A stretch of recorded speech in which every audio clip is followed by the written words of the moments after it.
For the past 20 years, I've been calling Texas my home. About 8 years ago, I realized that I was about to graduate with my bachelor's in nursing from UT Austin, and I was still undocumented, and I just thought that my degree would just be a pretty frame on the wall.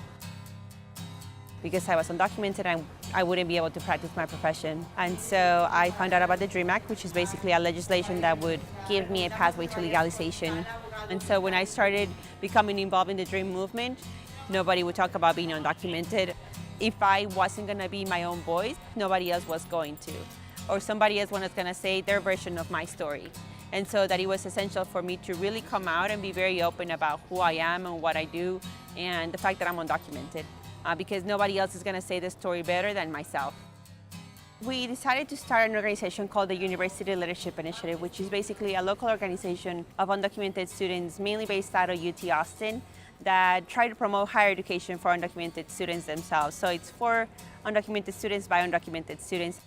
It was very much in my face, realizing that I had to be vocal, that I had to know who was the legislator who was stopping a law that would help me. Within that time that I got involved, I also started learning about other dreamers that live in New York and Massachusetts and California. And I think that was really eye-opening to realize that I wasn't the only one in this situation, but that there were other undocumented students like myself. Regardless of being undocumented or not, what matters is what you believe in, and that you actually do what you like and what you believe in. And so that's what has always encouraged me and has kept me going.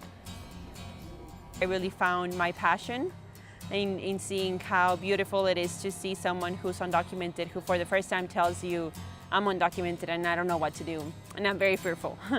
To start seeing them, how they start developing into amazing leaders who really take on their community and who really say, you know what, we gotta fight back. Many times it can be very scary, but we forget to realize how powerful we are. Not just as undocumented students, but as undocumented daughters and sons.